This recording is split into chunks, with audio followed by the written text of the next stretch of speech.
It's a little bit cold today. Cold enough that we didn't have to put the air conditioning on, which is good.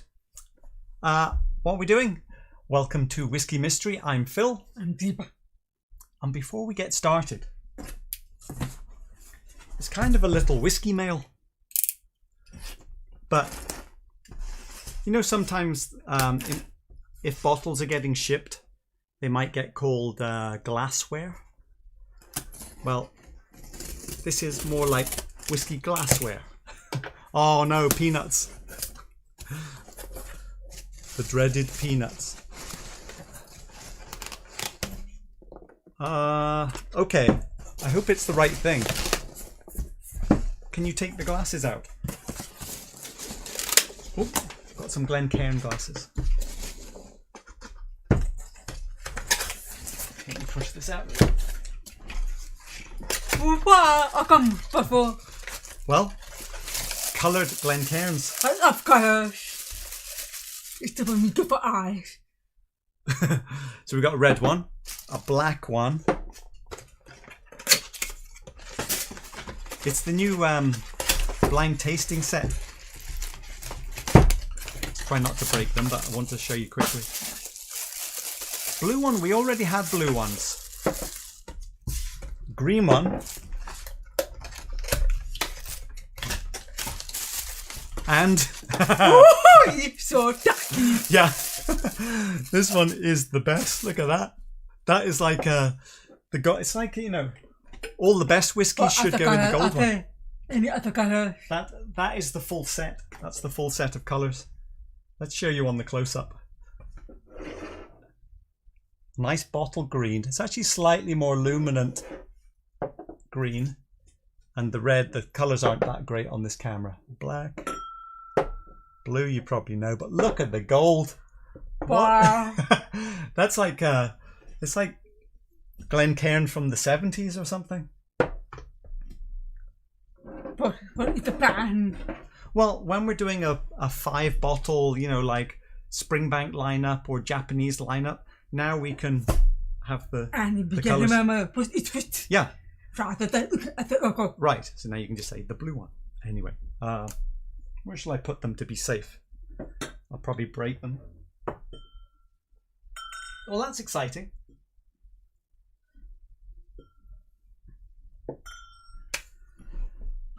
But we're not using them today. Just thought you'd like to see them. Oh, where did we get them from? BK Collectibles, I think it was, in the US. Let's see if people want to order.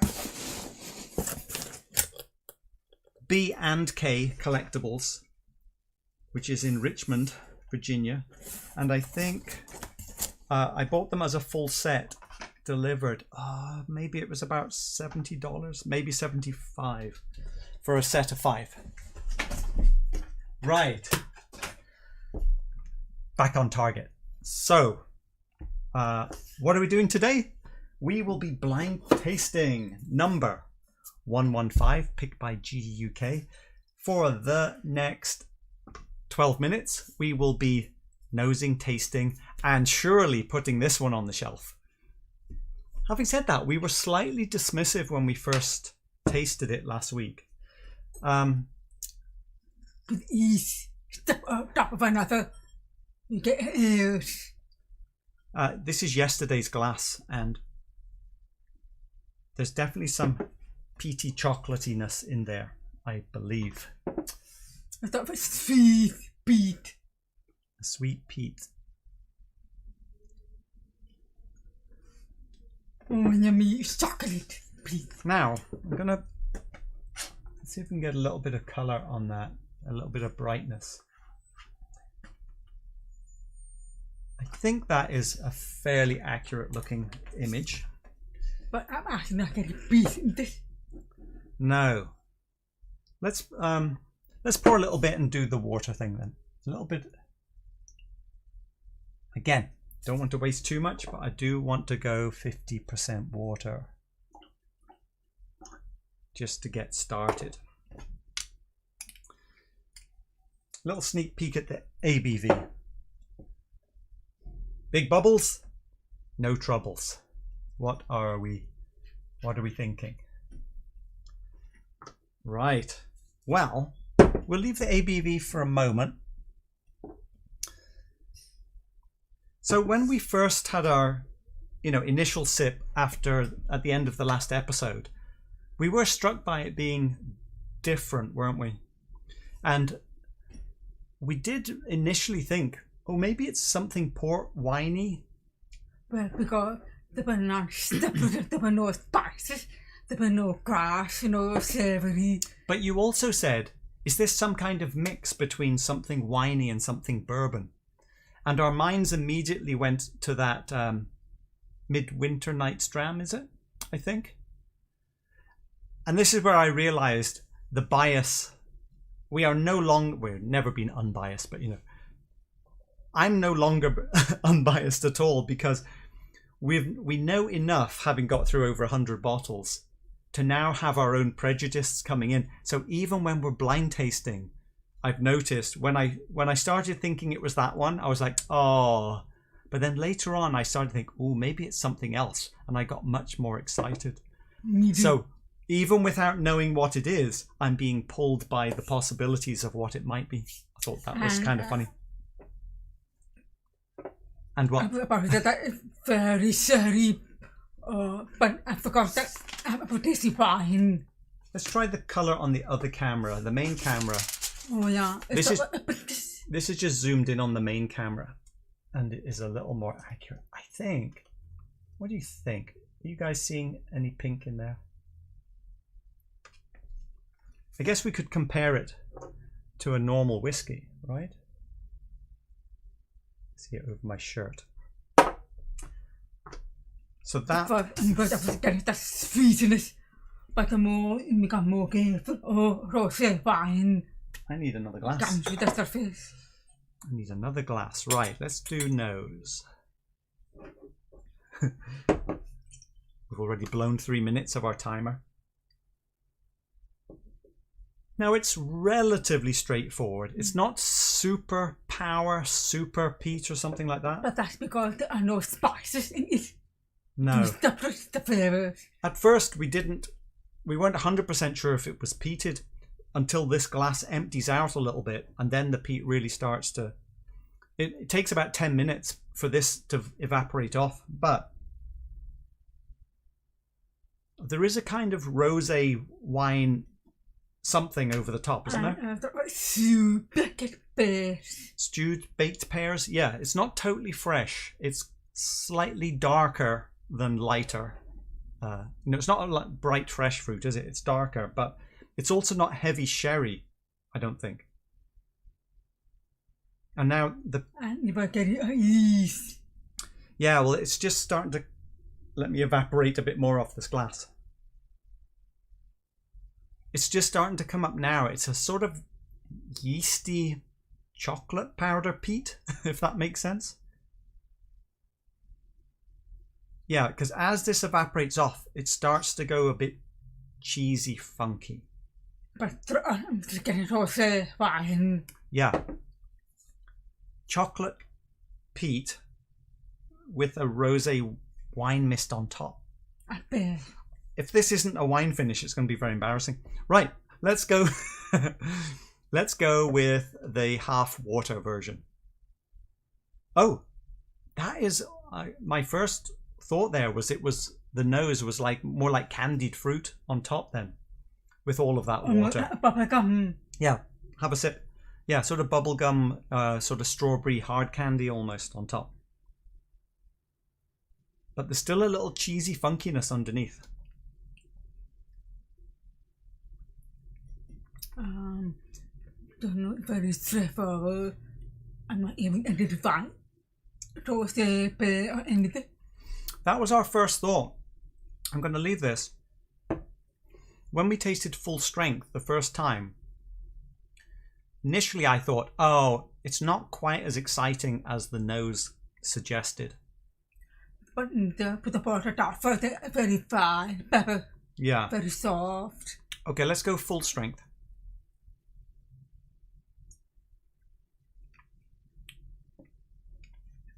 Oh. Very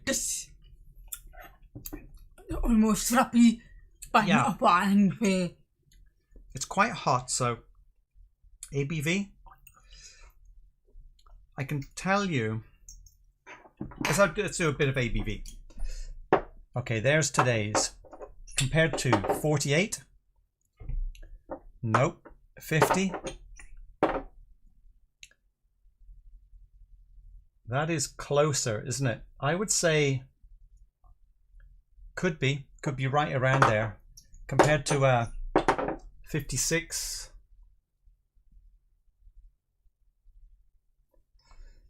Yeah, it's up there, and I'm going to do a sneak peek at the first number. Right, we know it's a 5. If you want to go nerding around the spreadsheet, it's pinned at the top, but there it is. Oh, I see a couple of questions. Let's see, Roman B, is it finishing sweet? Is the finish sweet on it? Very fine pepper. Not that sweet, but it's also not that woody. I would say it starts more sweet. It's slightly pear liqueur at the beginning. Not much. Pretty quickly the herbal pepperiness comes in. Almost a chocolate pepper. Yes. Chocolate pepper dust. And it actually finishes quite herbal for me.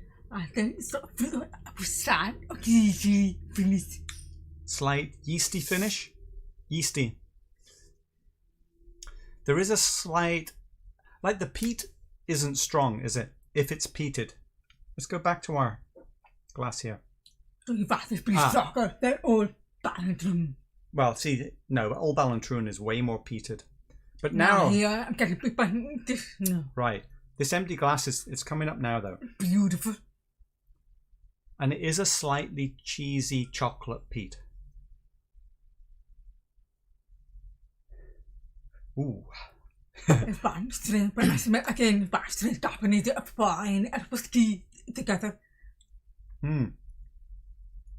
Relatively young though, I think.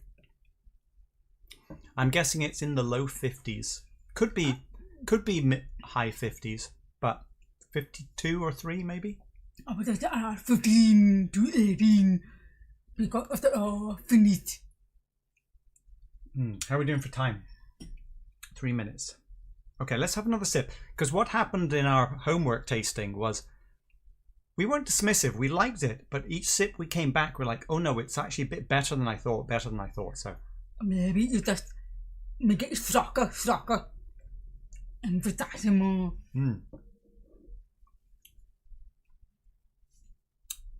Quite a bit of pepper spiciness. Oh yeah, but nice. But it is pepperiness combined with kind of toasted tea leaves or toasted herbs. If the pepper is supported, the old. Better or worse? Let's have some subscribers. Right. Better or worse?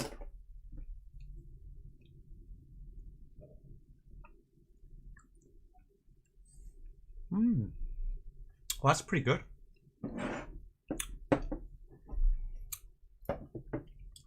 I like both. Yeah, pretty similar. That is the Glen Scotia Victoriana. It's very different fine. It is more limited again. I see. But peat levels may be similar. I think if you're darker at that one, it's darker. Yeah, okay. Easy. Better or worse? Have a sip of water first.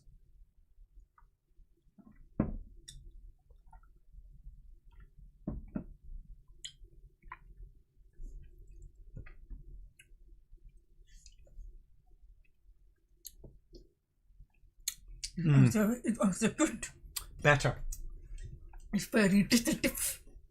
That one is this Springbank Sauterne. It's quite a bit stronger. But that means we're talking about it being somewhere up here. But I propose we get back with the make it more blurry, mellow, soft. The preview the very distinctive flavors, the flavors. Wow. Oh, now I'm tasting the sort of the eucalyptus in here. Oh, That's right. Picture time. You've all had a chance to look at the picture with the thumbnail, but yeah, those little blue bits are sort of eucalyptus, and the green bits in the fainty direction is more like the cheesy, peaty bits. Quite a lot going on. I think it's time to start guessing because time is up. It could be...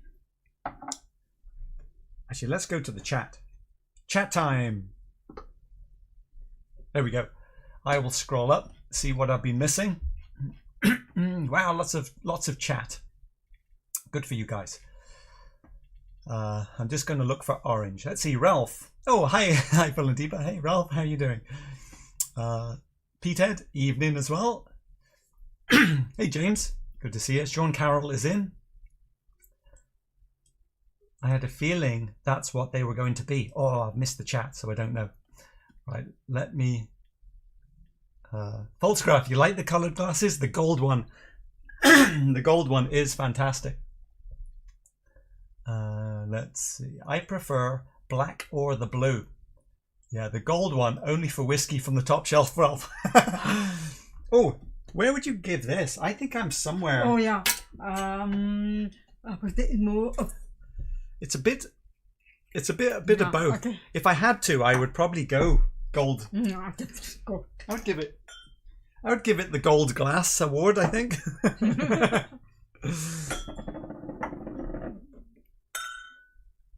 All right. Got some bling, Matthias. We do have some bling. Studio 54, Glencairn. Nice one, James. Right. I better catch up. Where? Let's see. There's a guess from Matthias. Springbank 12 Burgundy. Could be. Springbank 12 Burgundy from Aquami as well. Anuj, Buna PX. Ooh, any smoke? But not for me. Moronic's going for Highland Park. Lars, hey Lars, Longrow Cab. Cabernet. The picture has a beautiful 3D feel. Well, you know, Captain 3D. Right. James is liking the green and the red glasses. You know, we could probably do 3D.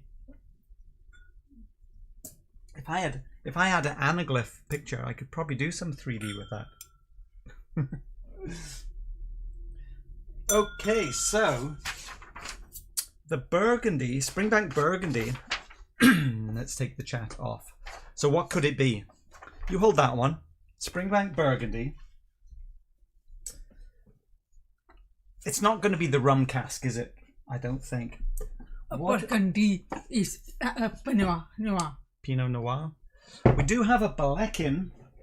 This Balekin is straight from the cask, 13 year. And this is Burgundy as well. 53%. What about though? This is where my mind went. Remember when I was saying earlier about how I started to feel biased in the other direction? When I started to think it could be Longrow. We have a Longrow Malbec, 13 years at 51.3. And we also have a 250ml trade, which is the 11-year Cab Franc.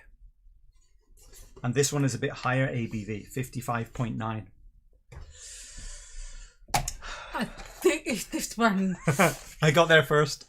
Okay, then I go probably... I go for this one. Could be. I mean, there's two Longrows. 11. 11's too young. It's very specific, Deepa. So you're not... It's 13. Oh, it's better. I go for 13. All right. Deepa is going for Balekin. Balekin, but you really want this one. Preference. Okay, then we'll both go. We'll put Balekin in the background. Right. Do you have your guesses in? James, 3D whiskey. I do have a bottle. Oh, cool. but 3D. I think it's in my mind. It is not that strong. No. It's supposed to be strong in the beef. You've made. I got it. You've made. I go for this. Well, are you thinking that's stronger in peat? Oh, it is. No. Do you think it's stronger? I don't know anything about it. Right. Deep is going for the Springbank. I'm going for the Longrow Springbank. Are we ready?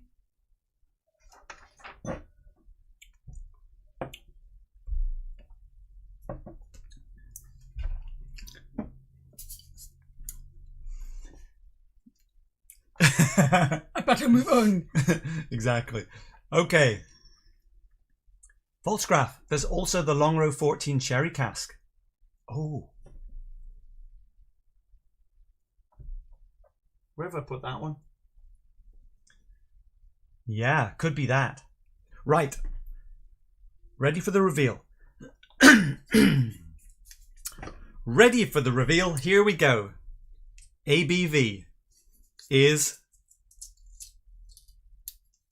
51 something.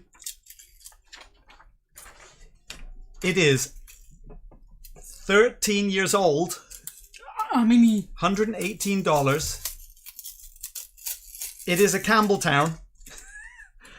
Oh, and it is a Longrow. Which one? Which one? Which one? It is the Longrow Malbec. Yes! Fireworks! Okay, I think we can both have fireworks on it. But yesterday when we were tasting, I said, I'm looking at that Longrow Malbec. This is our first Longrow. Oh, wow. Because did we have a Longrow at this distillery tasting? Maybe there was a little sip. Officially, this is our first Longrow from the fine Mitchell company. And it's really peated, but it's not a first. The peat level isn't massive. Who else got that? Let's see. Graham was the first one before mine. We didn't, I don't think we gave Gigi fireworks last week. Gigi, these are your fireworks. And, and let's see, who got there? Looks like Graham. I have to wait for those fireworks to finish. Graham, fireworks for you as well. Okay. And the ground is like a more peat. Yeah. What level is Longrow Very peated? difficult. Okay, let's have a look. Age 13 years, peated Campbelltown single malt, 51.3. Is there anything interesting on the back? Not that I can read quickly. Oh, I just realized, what's the date? It was almost a little over a year ago that we were at Springbank and we were hoping to be back there right now. Along with a lot of others I know have been hoping to go. Anyway, Longrow Red, 13-year Malbec. We bought this at Total Wine, San Ramon. We paid $118 and we bought this. Oh, that must be 2019. About 18 months ago. Why? Oh, it's separated from Springbank. Well, Springbank is one of the few distilleries, isn't it, which actually name their peated whiskies or triple distilled whiskies. Hey, new subscriber, Reb, Mordecai, look. Reb, you might have missed it last week. Old Ballantrae. I know you are a big fan of Old Ballantrae, and we love the 15 as well. How you doing, Reb? So Springbank, Longrow, Hazelburn. So, it's for peat. They all go through the same distillery, Springbank. It's just that they peat it more or less. Hazelburn, in theory, has no peat, but it still has funkiness, right? Longrow is the most peated. But this isn't very, very peated. Maybe 20 parts per million, something like that. Cheesy peat now, though. That cheesy, funky peat. Delicious stuff. I'm glad with the drink in it. But not with the drink. Right. Let's go back to the chat and see what have we got. Graham knows exactly what he has to do here. It's going to be middle, lower, right. Okay, great. We will grab that one in a second. Let's see. Volksgraf, you almost got it. I just got beaten to the punchline there. Nice one, Graham. Pure fluke. What, you're saying it wasn't my fine painting that gave you all of the information you needed to know. I think that looks like a Longrow 13 Malbec, don't you? Right. Any funk in tonight's dram? Precarious Dave. The empty glass. An empty glass, definitely. Yes. But you put the drink in it. Yeah. Rosé cheesecake where the cheese is a bit funky. Yeah. So my funk is your cheesecake. Exactly. There you go. Let's clear a little bit of the table. We are going, I've forgotten already, middle, lower, right. Let's dive in here. I wanted to do something else before we pick it out. Pick it out. We're going to be adding more bottles because I'm just going to push everything that we have in as much as we can. The next two to go in, Lagavulin, Offerman, going somewhere on the shelf. Oops. Somewhere in there. And another smoky. You probably won't recognize this one. This is the cheapest Lefroy cask strength you're ever likely to find, because it was $55 at Costco. It's an Alexander Murray. Very good value for money. We'll shove that one in here somewhere. Don't look. I'll mix them up later anyway. But they're not supposed to look. So, 2 more bottles going in. Just stick those over there in the box. But, all right. Hey Zach, we are doing well. I think we are ready to go. James, the Offerman was really cheap here. $75, I think. It was funny because it was $120 at one point, and then K&L started clearing them out, and maybe they got more, but the price just dropped. So I thought I'd pick one up. What's that? That's independent bottle. No, it's just a special release of Lagavulin. Oh. Right. Oh, I'm getting a beat. Nice. Mama. Yeah. I feel a little sad that there isn't more left, but we can pour this back in, and we can pour this back in. And it's only this low because, again, of sharing with other people. Where did we get this from? Right. We got this bottle, number 116. 116. Picked by Graham. Let's see. Is it going to be a bourbon? Is it dusty? A little bit. Oops, got blue paint on my hands now. Minor dust. Next episode's bottle is going to be... Oh! Big bubbles. What's the chance that that's another Longrow? Is that pink? Almost. Hey, Kevin, a new subscriber. Thank you very much.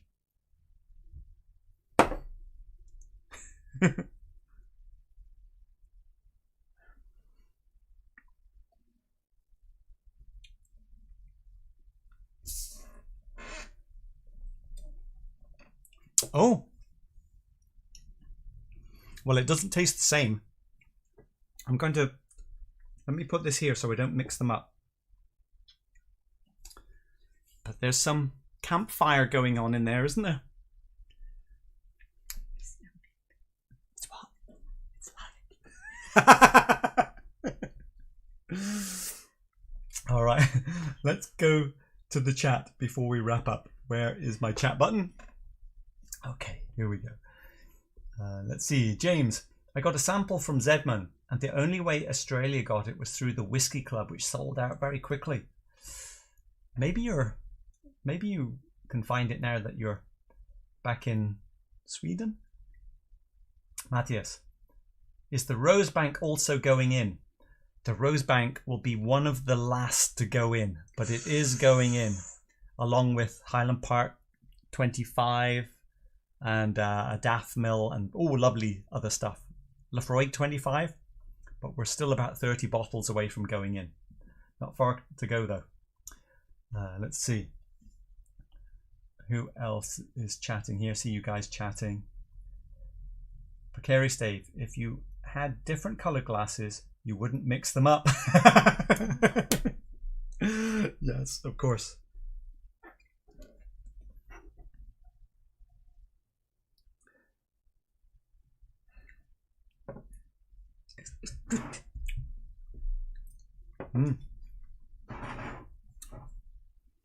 Well done.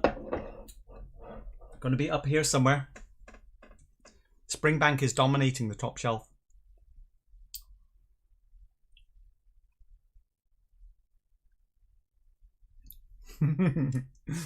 We will see you over at Roy's. Otherwise, we will see you on Sunday, where we will find out what is going to be bottle 116. Thanks everyone for joining in. Another blind tasting. And you're liking it? Oh, you prefer this one? Shh.